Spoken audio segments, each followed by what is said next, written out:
Welcome, everybody, to another episode of Iowa State Cyclones Live here on the Voice of College Football Network. I'm Levi Stevenson, and I'm here to talk about the Iowa State's 2024 football season and talk about where they're headed into as far as the spring practice and heading into the 2025 season, where we're going to see what happens. But you have a lot of guys returning, and I think it's a really exciting time for Iowa State fans. But I just kind of wanted to put a bow on this season a little bit and just talk about what was the best season in Iowa State football history, even though, the Big 12 title game didn't go necessarily how we wanted, but you have your first 10 and 11 win team in program history, which is a massive deal that I think at times, gets overshadowed because nowadays everybody just cares about championships, conference championships and national titles and all this. And, it's a tough world to live in right now if you're not a blue blood, because right now everybody doesn't care about anything besides the playoff and everything. But I think we saw some of this.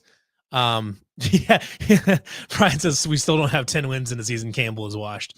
Yeah, see, it's a tough look. Honestly, we had a chance at 10 wins and blew right past it. So that's on us. It's a very Iowa State way to not get 10 wins. But finished the season on a high note. Pop Tarts Bowl champions. You can see my champions hat here. Just got that in last week, and it was really nice win over a program that had been undefeated for a good chunk of the season, was looking like potentially being an at-large playoff contender. I thought, and the big story coming out of that game was Cam Ward playing. Well, Cam Ward did play. He played in only the first half and then just bailed right after that, which was kind of a weird deal. I think kind of rightfully he is getting a little bit, he got is getting some flack for that. Had he chose, because he's going to be probably a top 10 pick in the NFL draft, maybe top 5 even. Excuse me. I don't think anybody would have blamed him for sitting out of the bowl game.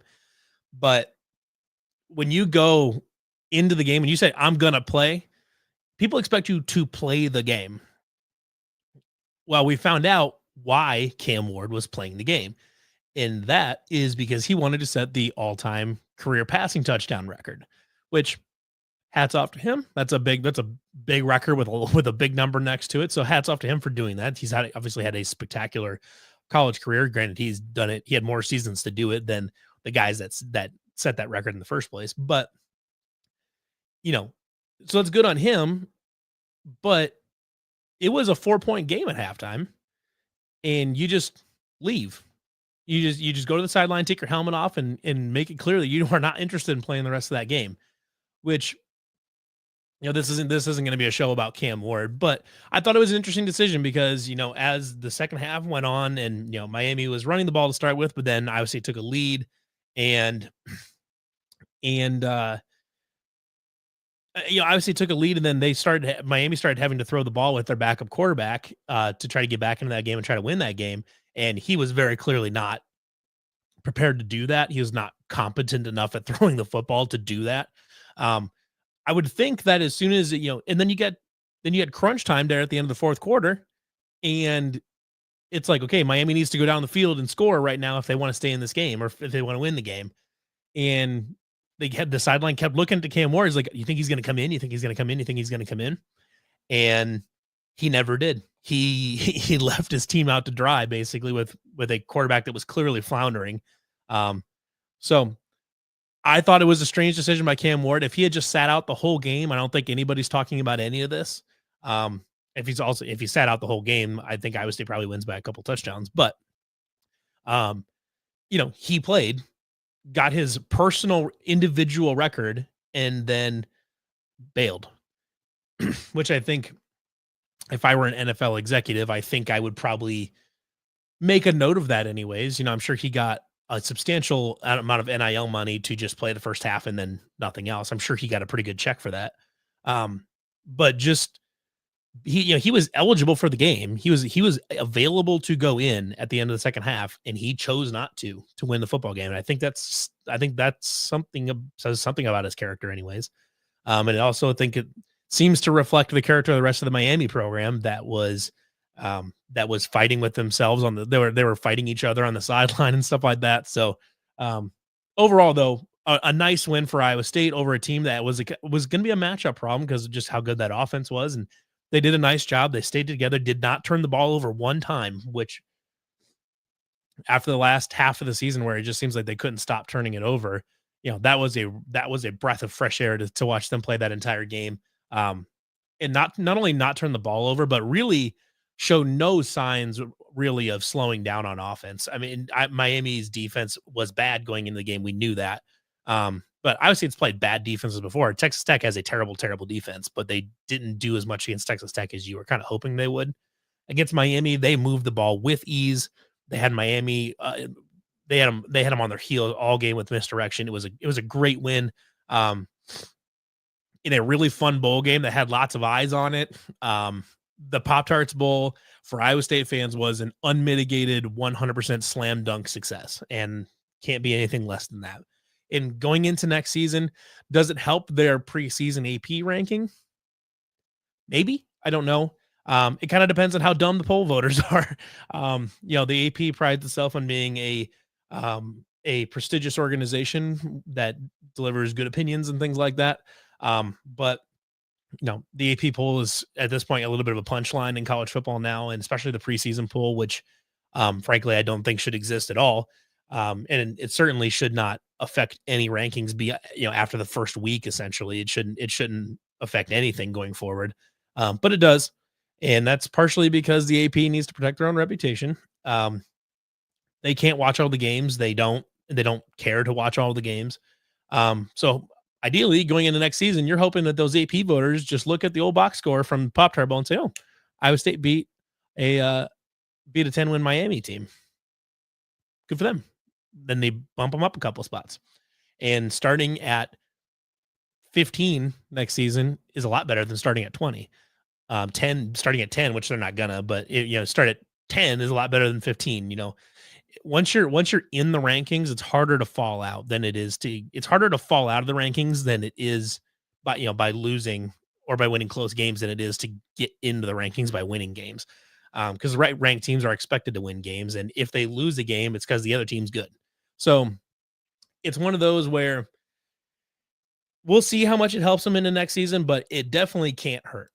Maybe it gets them a spot or two, but a spot or two is a spot or two. And that's good enough when you're hoping to come back next year and continue to push for, at the top of the conference and potentially, to get another crack at the Big 12 title. Because you've got a lot of pieces coming back. One of the pieces though, that is not coming back, it was a tough sight for the front from the Pop Tarts Bowl, and about maybe cry when they showed a camera shot of him leaving the field, is Bo Freeler, though. One of the people that is not coming back. I want to give a special kind of shout out to Bo Freeler for an exceptional career. Just busted his ass. Just he never took games off. If he was even halfway healthy, Bo Freeler was playing. And it was absolutely gutting to watch him go down. I know, as soon as he went down, you watch social media feeds, and everyone was like, "No, not Bo. I'll give you my knee if you can give Bo his back." Excuse me, sorry, I'm getting a little bit of chest cold, but so it was heartbreaking to see, but I took solace in the fact that you got to see Bo out there celebrating with his teammates after that Pop Tart Bowl win. And so you got to take some solace in that he knows that he was out there and he had played a humongous part in them getting that first 11-win season in program history. So it was a bittersweet moment for Bo Freeler, but I hope, because from what I understand is his NFL future is basically bunk just because of his injuries. But I hope if it's not us, I hope somebody can give him a grad assistant spot on a coaching staff next season, because I think he would be outstanding doing that. If he can be a grad assistant next to Deion Broomfield in that secondary, perfect. Would love that. A couple guys though that aren't coming back that actually were notable to sit out, because the narrative about Iowa State with this Pop Tart Bowl was that Cam Ward didn't play the second half. Well, it was a 4-point game at halftime, but also Iowa State didn't have Darian Porter, its best corner, Didn't have Jaden Higgins, the most productive receiver, best, whatever you want to call that with Jalen Knoll, but didn't have one of its 1,000-yard receivers, didn't have one of its best safeties in Malik Verdon, didn't have its best corner in Darian Porter, and obviously, and plus the slew of injuries in the linebacker room and all that, which there was some rumor going up to the game that Caleb Bacon might be able to play, but obviously he did not play. And he'll get that medical red shirt, so that's good. But we saw like Caleb Brzina played some and stuff like that, so it was good to see those guys get back and get a few more snaps. So I mean, Iowa State won that game with multiple of a number of their best players not available as well. So don't just because Cam Ward didn't play the half doesn't mean Iowa State played full strength. Which Iowa State hasn't played full strength since the first quarter of the North Dakota game.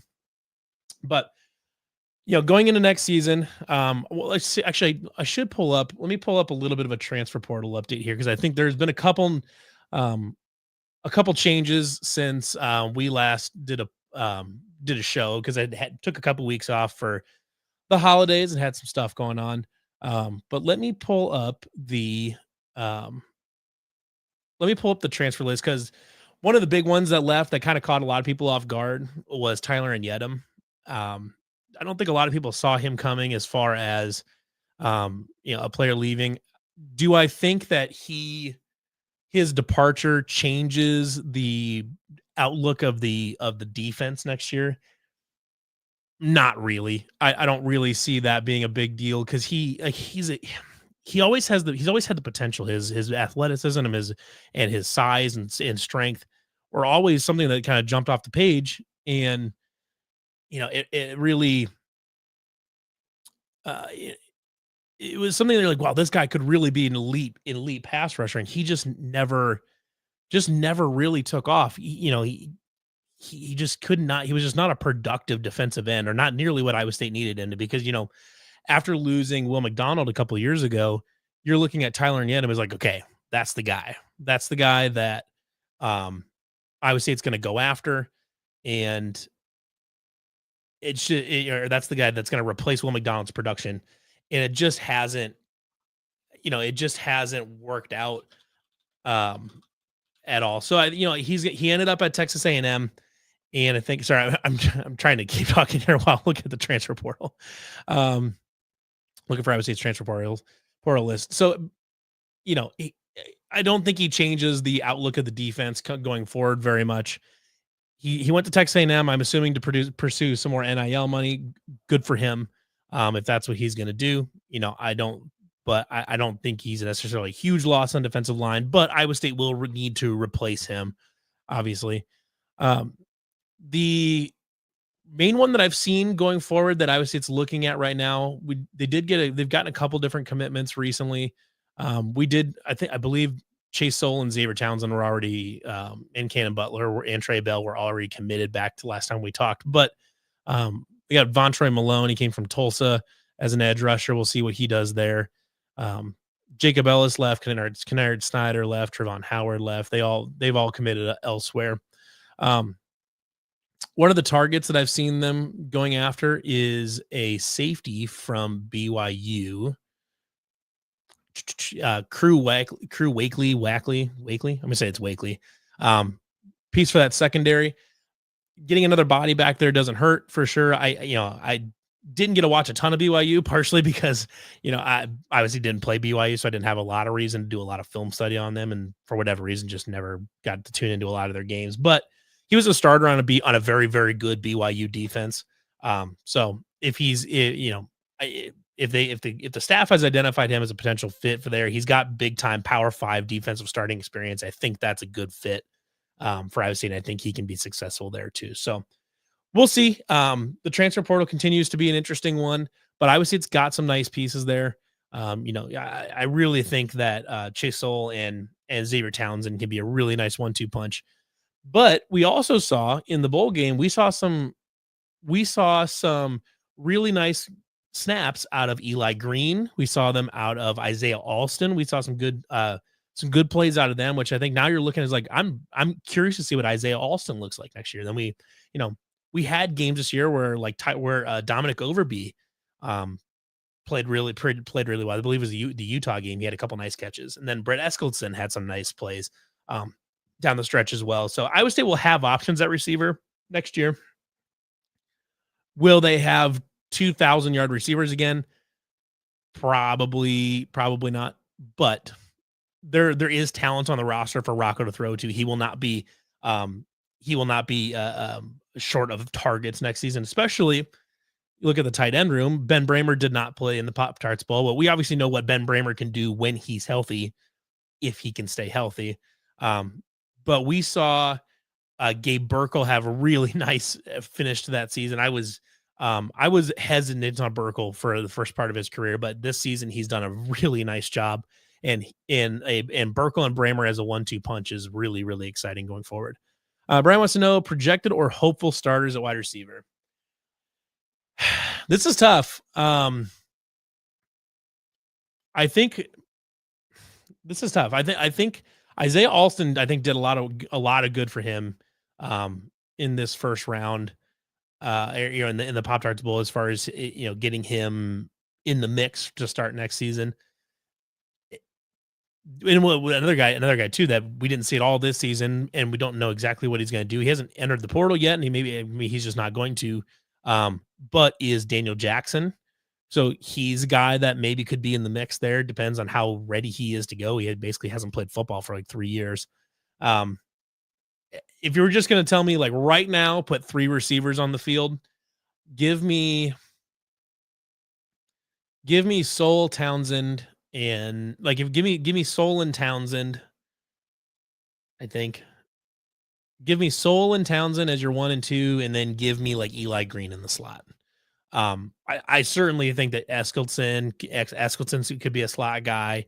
I think Dominic Overby could be a nice outside option there. I don't know that Overby will start, but we'll see there. There could be a potential movement as far as position changes as well, with some of the current receivers going to maybe the other side of the ball. The thing that I floated out there a few weeks ago about Benny Nagoya potentially being an option if he wanted to try to get more snaps and go switch to corner seems to not like I said, I don't have a lot of inside info on this, but like that seems like it might actually be a possibility. I don't know what the likelihood is of it, but from what I understand is that's not necessarily or that is something that they've looked into at least. So that'll be interesting. Because there's obviously a pedigree there of Darian Porter, and Benny Nagoya is a very similar athlete to Darian Porter there. But yeah, if you're asking me to pick 3 to put on the field right now, I'm probably going to say Chase Soul, Xavier Townsend, and I'm going to say Eli Green as my slot guy. But there's a number of different guys in there that you could throw on the field, and I don't think I would have any issue with it. But going into next season, I think I would project the offense to be running a little bit more 12 and 13 personnel. I hope we don't get quite back into the 2019, 2020, section there where especially 2020, where they were running 13 personnel a ton, which on that team, it was okay because your 3 tight ends were Charlie Kohler, Chase Allen, and Dylan Sainer. And your running back was Breece Hall, who could find running room anywhere, anytime he wanted. Carson Hansen had a nice season. I think Carson Hansen is a very, very good running back. They'll have Dylan Lee. Abu Sama, we'll see what the plan is with Abu Sama. I mean, he had some nice games and had some nice plays this season, but he didn't like take a stranglehold on the job like we thought he might have a chance to, or at least like show himself to be a really premier back in the Big 12, which I don't know that we got. We got flashes here and there. He had good plays and good games, but just it wasn't consistent the whole season. So we'll see what they do there. That's another guy. I promise you, this is not inside info, but that's another guy that if they were looking for extra help at corner and Abu wasn't 100% sold on playing running back, Abu would be a candidate to go to corner. There was a lot of teams, and I think Iowa State originally tried to recruit him as a cornerback, but then just kind of undeniable talent at the running back position. But that was, a lot of that was just kind of the freshman spark where nobody has any tape on you and stuff like that. And Teams kind of figured him out a little bit, and he just hasn't adjusted all that well. And then it's not to say that he can't or he can't be a good running back, but if he thinks that he would like to play corner and Iowa State needs him there, and and Iowa State feels like they're in good shape with Carson Hansen, Dylan Lee, and maybe they bring in a transfer or something like that. If they feel good about that group and everybody's on board with moving Abu Sama to corner, maybe that's an option as well. Because aside from Jontez Williams, who Cyclone fans should be ecstatic about, because he was fabulous. I mean, he had more pass breakups than Travis Hunter and the same number of interceptions as Travis Hunter. If that tells you how good a cornerback Jontez Williams was, he was exceptional this year. And frankly, I think he finished with 4 picks, and I think he could have had another one. He could have had five in a row there, and he could have grabbed another one in the Kansas State game as well. And I think there was one more in the Miami game he could have got as well.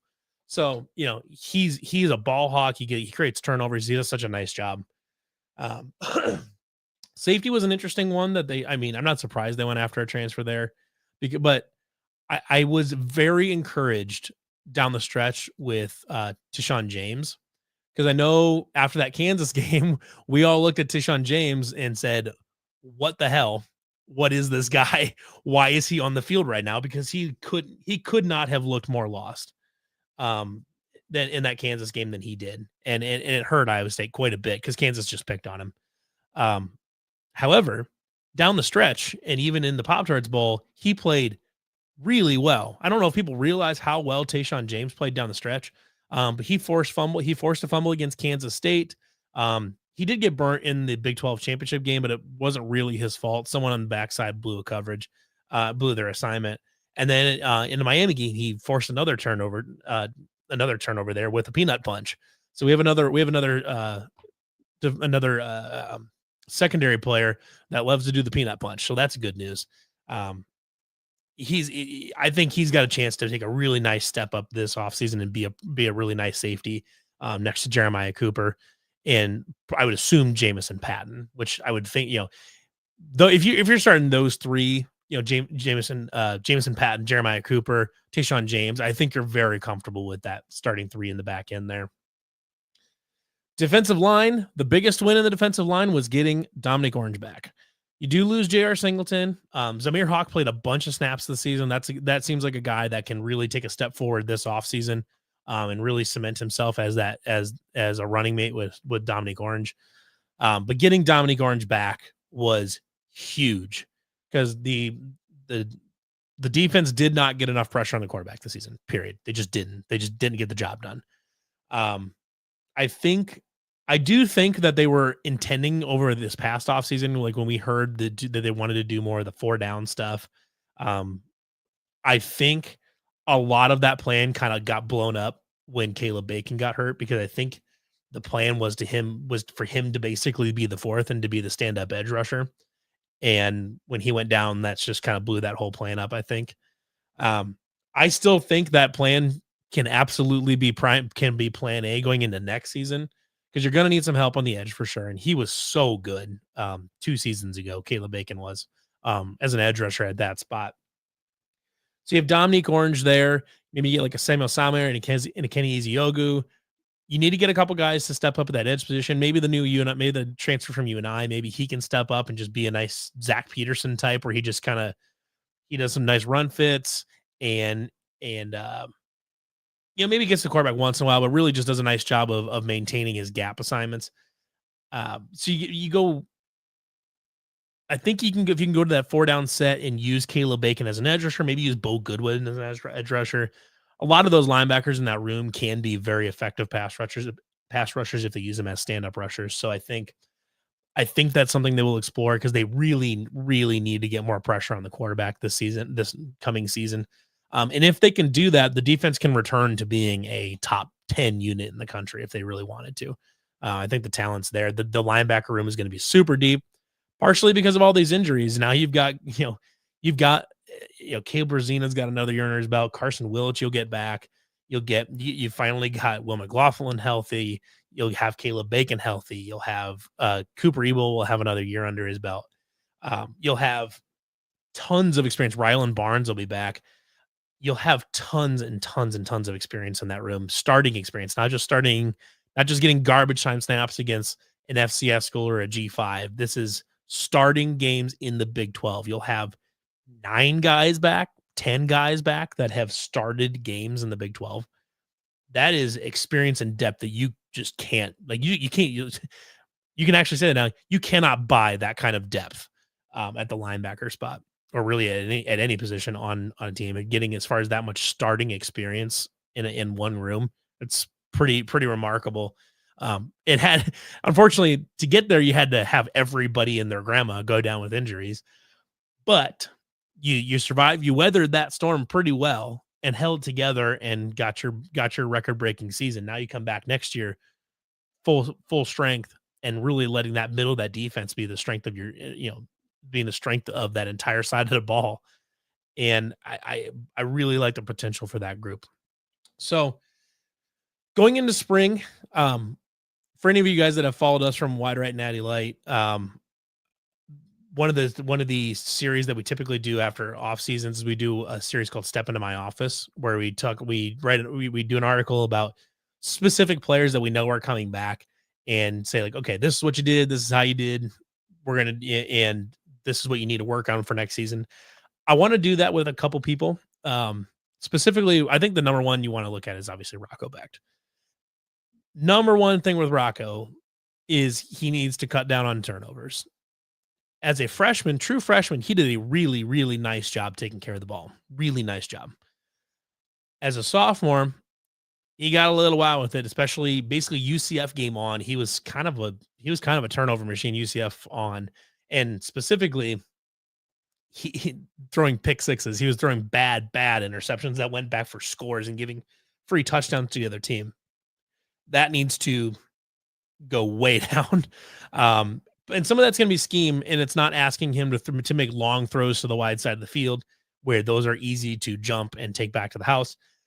Some of that is scheme, and I think if you go to more 12 and 13 personnel where you're running tight ends, most of those routes are going to be in the middle of the field, and hopefully that helps cut down on those that get taken back the other way. But the other part of that is Rocco needs to get better at throwing outside the numbers to the outside thirds of the football field. Over the middle, Rocco is exceptionally good. He is his pass, like his QBR over the middle is like 94. It's something stupid. It's a very high number over the middle of the field. He's extremely good throwing between the numbers, but it falls off a cliff when he is asked to throw outside the numbers to the wide sides of the football field. And I don't think it's for a lack of arm strength. I mean, he doesn't have like the biggest arm ever, but he's got like a better arm than Brock did. He's got a decent arm and he throws a decent deep ball. But for whatever reason, he struggles to read and make throws to the be accurate to the outside of the field. That is something that has to be very high on his priority list this season. He has to get more accurate outside the numbers, specifically on throws less than 10 yards. If he's asked to throw a 15-yard corner route and a backside shoulder to a corner route that's 15, 20 yards downfield along the sideline, he can make that throw, and he has fairly consistently made that throw. But it's the 5 to 10 yard out routes and the pivot routes and things like that he has trouble and just doesn't throw a great ball and not a super catchable ball.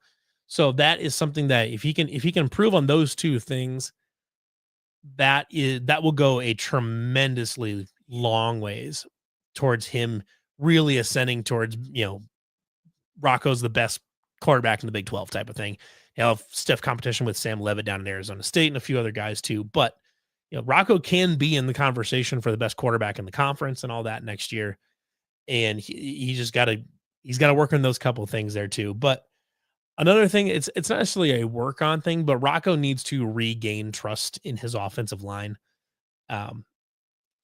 Especially UCF game on, that's when we know, like, everything up to the UCF game was sunshine and rainbows. And then everything after that was hanging on for dear life and just trying to survive the roller coaster. You get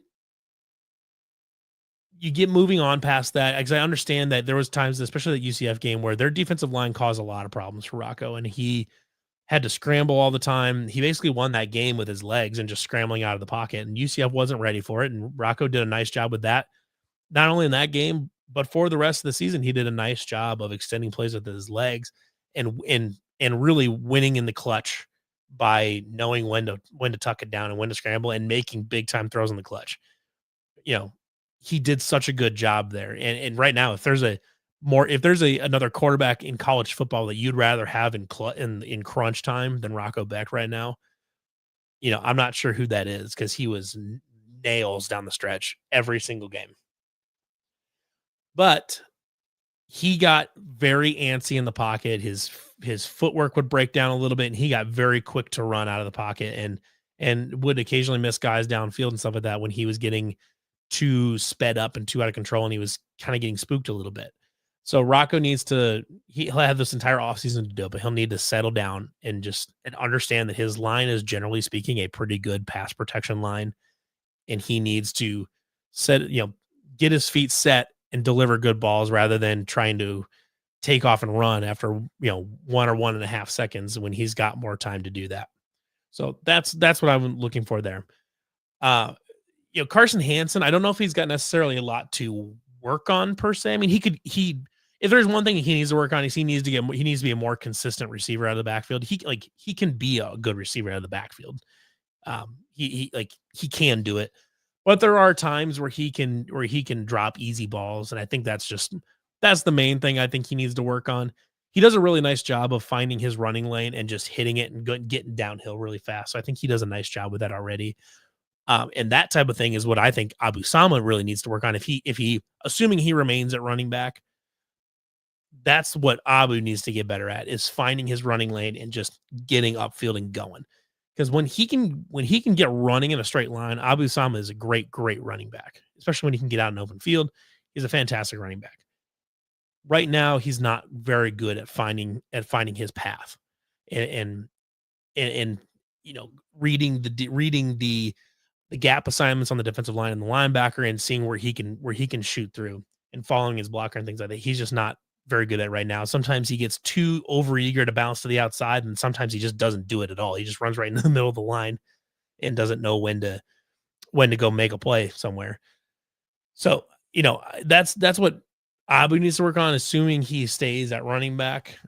But Carson Hansen, I think, is just one of those where he just needs to get confidence back in catching the ball. I think he's plenty capable of doing that.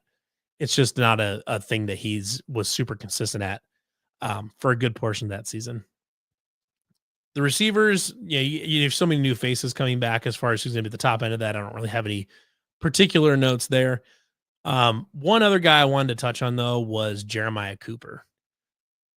Up to this point in his career, he's been a very, very good safety. This season, I don't want to say he regressed necessarily, but I think teams started to figure him out a little bit and started to take advantage of him a little bit and started to really test him deep. And there were times where he got burnt deep because he wasn't ready for it. I don't know if it was because he wasn't used to being tested deep necessarily because teams respected his ability so much, but Kansas did it. Kansas State did it. Arizona State did it as well, where they really threw at Jeremiah Cooper, and he got burnt a few times. I think he's plenty athletic and capable of being where he needs to be and returning to being like an elite ball hawking safety. But he really needs to watch. There's a lot of film that he's got to watch. And, again, there's so many injuries on the defense that I know him and Bo Freeler and to a certain extent Malik Verdon were having to, when Malik was healthy, that they were having to, cover for linebackers and guys that were missing assignments and whatever else for young guys that didn't know where they were supposed to be. I get that. And maybe that fixes itself with next season when you get all this experience returning at linebacker. Maybe that fixes itself. But Jeremiah Cooper needs to get better in deep coverage. It became a huge problem last year, towards the end of the season when teams really started throwing at him. And it took away, I would say, its safety blanket, because the entire purpose of that defense is to, do the bend don't break mentality. So it's not allowing the big plays. It's forcing teams to really nickel and dime it up the field. And There were times where the defense did a really nice job of that, but if your safeties are not effective in deep coverage and they're not good enough in deep coverage to scare teams away from throwing it deep, then it doesn't do it. Then the illusion goes away, the facade drops, and and that's when they start going after you, and eventually they're going to hit. Even against good secondaries, eventually you're going to hit something, and sometimes it's catastrophic. We saw that in the Arizona State game where Arizona State stayed very, very aggressive and they kept pushing the ball downfield and really testing the young safeties and young linebackers and really asked them to make decisions quickly. And there's a few times it worked, and a lot of times it really didn't, and it went really poorly. And obviously, that whole game went really poorly. But it's just one of those things that you've got to shore that up. You can't, if you're the safety, you're in the safety group at Iowa State. You are not allowed to be a weak link, otherwise, you will become a huge problem for that defense. So those are the main guys that I would have some kind of offseason notes for. Going into spring, I don't know if we're going to have a spring game. Matt Campbell is typically very not big on that type of thing. I think they had one last year. I don't know. I wasn't able to make it to it, but I don't think they really show a lot. We're not going to know a lot about this team for a while. And unfortunately, now that we're in the offseason, it gets a little tough because, we're just sitting here waiting on transfer portal news at this point. And I think I would say it's, most of the outgoing guys are solidified. I don't know if we're going to see any more outgoing players until after spring practice, I would guess, until, people find out where they are on the depth chart type of thing.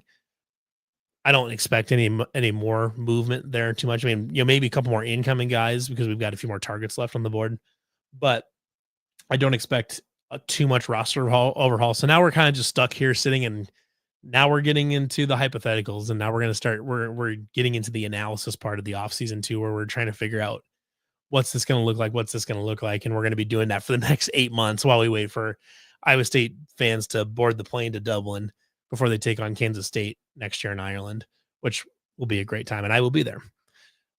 So, if anyone in the comments has any questions, I'm certainly more than happy to answer any of those.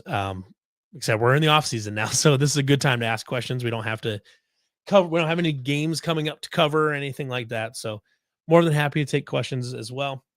But overall, as far as the kind of legacy of this team goes, I think this season, as frustrating as it was going down the stretch and feeling like every game was stressful because it was always just down to the wire. The Utah game, they pretty much took care of business, but for the most part, a lot of those games down the stretch were closer than you wanted them to be, and then you had the disappointment in the Big 12 title game. But this season, I think, is going to age very well. This is a season that we're going to look back on very, very fondly, and rightfully so. Rightfully so. I mean, it's the best season in school history. But I think we're going to look back. You had that big win at Iowa with Kyle Conradi making that big field goal, and you had a nice comeback win against UCF. You dominated on the road against West Virginia. An awesome legacy to be had from this game. I think it's going to age super well. Andre wants to know, gut feel, do we win more or fewer than 8.5 games next year? Well, let me pull up the schedule and let's take a look. Let's take a quick gander at the football schedule here, and we will see what we come up with. Let me pull up right there. Okay. So next season, first game, you're opening up. You've got Kansas State in Dublin, obviously. This one, I don't know. I don't know what to think of Kansas State yet because I'm not as sold on Avery Johnson. I hesitate to say we've seen like the best of Avery Johnson so far because he's still pretty young. But what I see right now is a guy that makes some really preposterously stupid plays. He's not a particularly accurate throw of the football. Sometimes he throws a decent deep ball, but in short yardage, mid-range stuff, he's just not super accurate. But they're always a solid team. Chris Kleiman always has their guys together. They're losing DJ Giddens. They keep Dylan Edwards, but lose DJ Giddens. We'll see what the rest of that squad looks like right now. I'm not 100% sure there, I like our chances, though. I think that's a game that we definitely absolutely can win. I would guess we'll probably be favored in that game. So let's call that a win. South Dakota's a win. Iowa's an interesting game because they're losing Caleb Johnson. They're losing a few other players on defense like Jay Higgins. They're losing. They just don't have any help at receiver for their new quarterback that just committed today, Gronowski, which I think Gronowski's a good fit for him, but he's a veteran with lots of starting experience, but playing in the Power 5 is quite a bit different animal than playing at South Dakota State. I think Iowa State will be favored at home against Iowa. The away team wins this game more often. The road team wins this game more often than the home team. But we're beating Iowa at home. That's just not. I mean, I'm not even entertaining the idea of losing to Iowa at home. So you're three. Let's say we'll say you're 3-0 there. Arkansas State on the road in Jonesboro. I think you better win that game. Call it 4-0 there. And then you got the conference schedule after that, which we don't know dates yet, so that's why it's not on this schedule. Let me see here.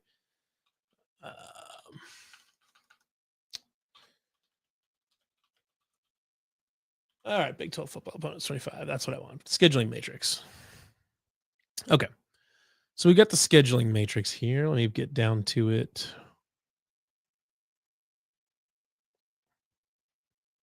There we go.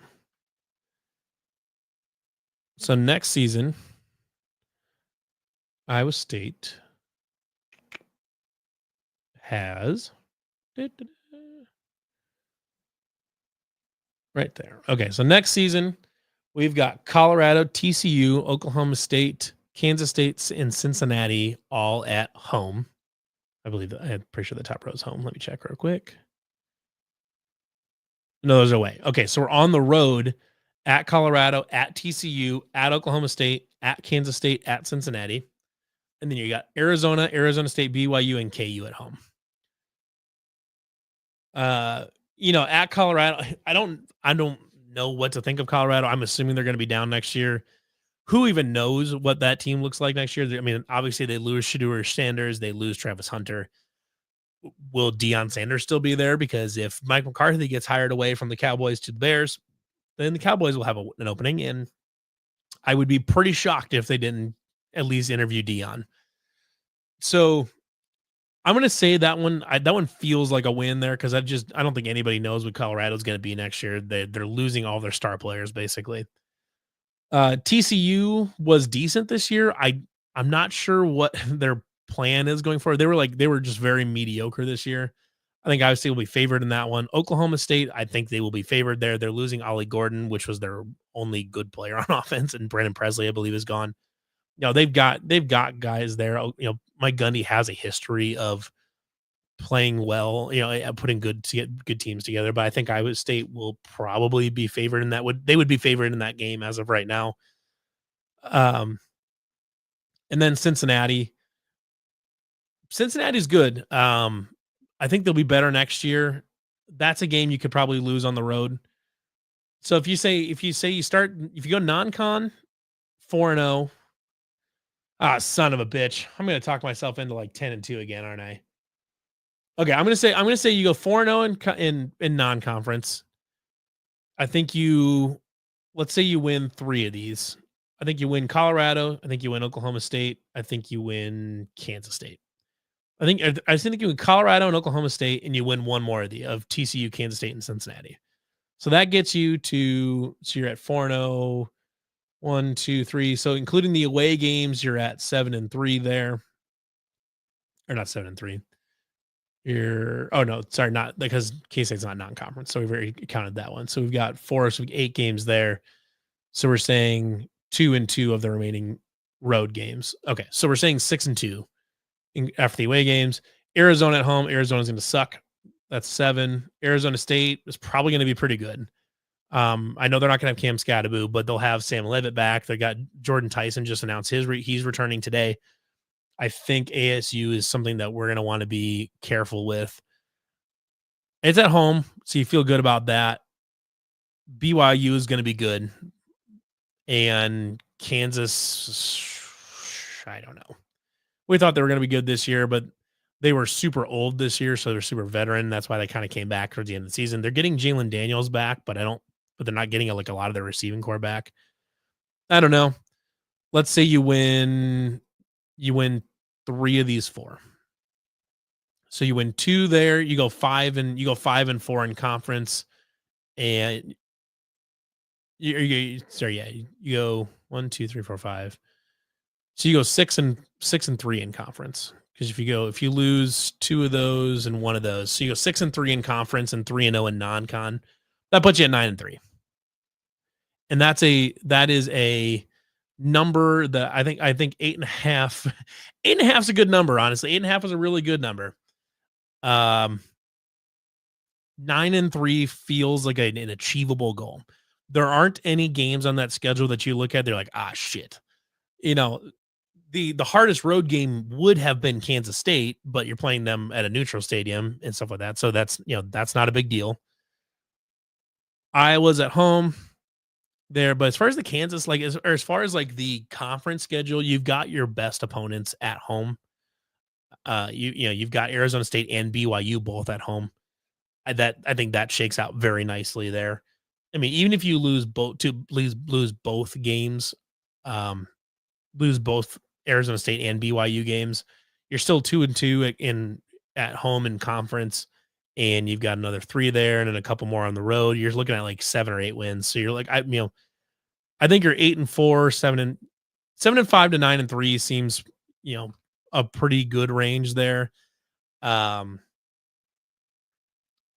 I think some things would have to go wrong. Like I think you'd have to lose the Iowa game, you'd have to lose BYU and Arizona State. You'd probably have to lose one on the road you didn't think you were going to lose, like TCU or Oklahoma State, something like that. I think if I was going to lay down money right now, I'm putting it on 9-3. So I'll take your over 8.5. All right. Got about we'll do it going for another few more minutes. If anyone's got any more questions, certainly happy to answer those.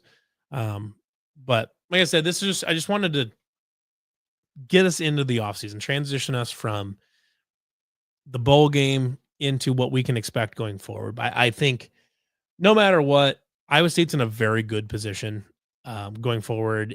I'm just talking about on the field stuff. As far as it comes to like revenue sharing and all that, we don't know what that's going to look like. We don't know exactly what number Iowa State's going to be at. We know that Jamie Pollard increased season ticket prices and Cyclone Club donations and all that, which anybody that's followed any of my work at Wide Right Natty Light knows that I'm a very, very big proponent of selling beer at the football games. And it's not even because I would buy lots of beer at the football games. If I bought one a game, that would be quite, I don't even know if I would buy an average of 1 per game personally for me. You can probably expect, I would guess you can probably expect to bring at least $1 million or 2 in beer sales. I would say I think $1 million would be a nice number to shoot at for the first season. And because of the novelty of it, you might clear that. I understand Jamie Pollard has had his moral qualms with it over the year, which I don't need to go on another diatribe about Jamie Pollard. But now that you are raising ticket prices and donation levels and all that to cover for costs related to revenue sharing, which fine. Iowa State's always had cheap tickets and it's always been cheap to go to Iowa State football games. And now you're kind of just getting up closer to just the cost across the country, a cost that's closer to average versus being pretty far below average. So that's all fine. But as everybody knows, the world is getting more expensive. And I don't blame anybody if they see the new season ticket prices, and wouldn't blame anybody for saying like, I just can't afford this anymore.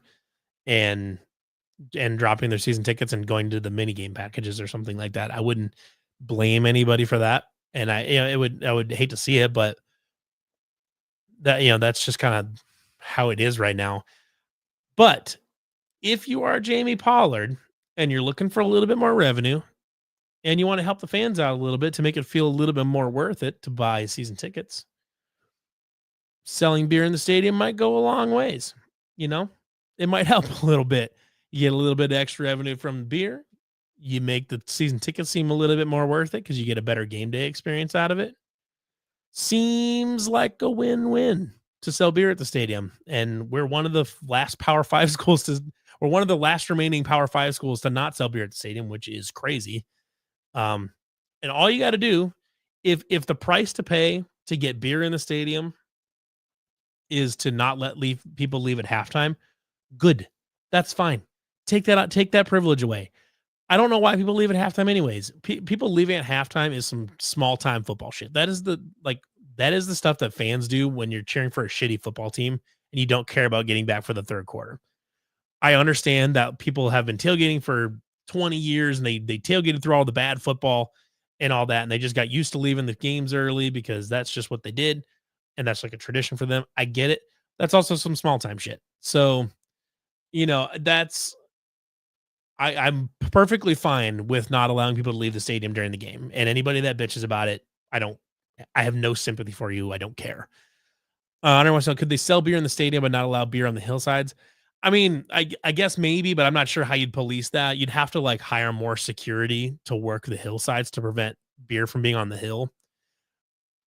Maybe they could do that, but if you're trying to cut costs a little bit, get a little more money and all that, I don't, and we've already heard about how they can't get people to work and all this or whatever.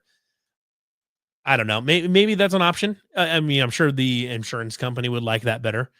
I don't know how much an option is, but I mean, you would need extra security to do that. But even then, I think it becomes hard because like the top of the hill, it's not like there's one gate that goes into the hillside seating. It's just you just walk to the hill and then it's just there.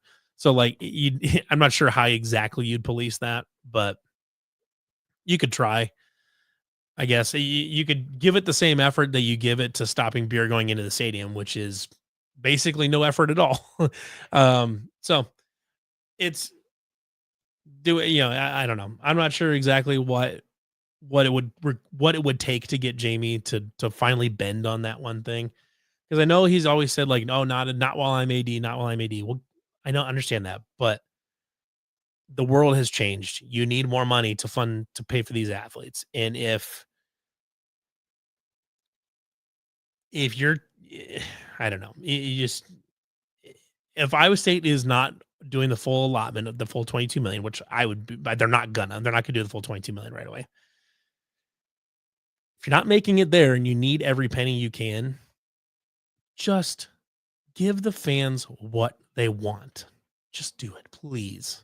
Just sell beer in the stadium. It's a win-win for everybody involved. Just please do it. But anyways, if we don't have any more questions, I think we'll wrap her up for this week. We'll be back again next week. Not exactly sure. We'll see if there's any more news in the transfer portal or anything like that. We may talk about the college football playoff and what that means to the Big 12 going forward, especially with Arizona State playing very competitively against Texas. We'll talk about what some of this all means going forward a little bit too. Just to kind of as a plan going forward, since we're kind of really starting the show in the off season. I've got plans for the off season. I want to do some interviews. I want to do some historical deep dives, maybe go back into the 2000 season and break that down and talk to some people from the 2000 team or something like that. See if I can get a hold of like JJ Moses and Jermaine Billups and all those guys. And I want to do some of that kind of stuff. I want to do some fun like games, like some game show types things. I want to do some of that stuff. So, if there's anything going forward that you guys would like me to cover a little bit more, absolutely send me a message in our Discord. Send me, leave me comments, whatever it is. But I appreciate everybody. I know the Iowa State basketball game is going on right now, and I feel bad for doing the show while then and had kind of no expectations in this because I know it's hard to peel people away from it's hard to peel people away from watching a top 5 basketball program. And I hope you're at least watching it in the background. Hopefully you have me in the background and not the top 3 Iowa State Cyclones. But appreciate everybody that did tune in and was commenting and I appreciate all of you. I hope we can continue to grow this. I'm working on a co-host. I'm not 100% sure. I've got a guy set aside. I don't know 100% know exactly when he's going to start yet. I know he's having there was some kind of getting busy at work type of thing. So I just want to see, he wants to do it. You got to see when that's going to happen. But otherwise, I'm working on getting a co-host here, so it's not just me monologuing up here doing this by myself. Because I know you guys want to hear from other people besides me too. So everybody, thank you for tuning in. We will see you all next week. Everybody, go Cyclones.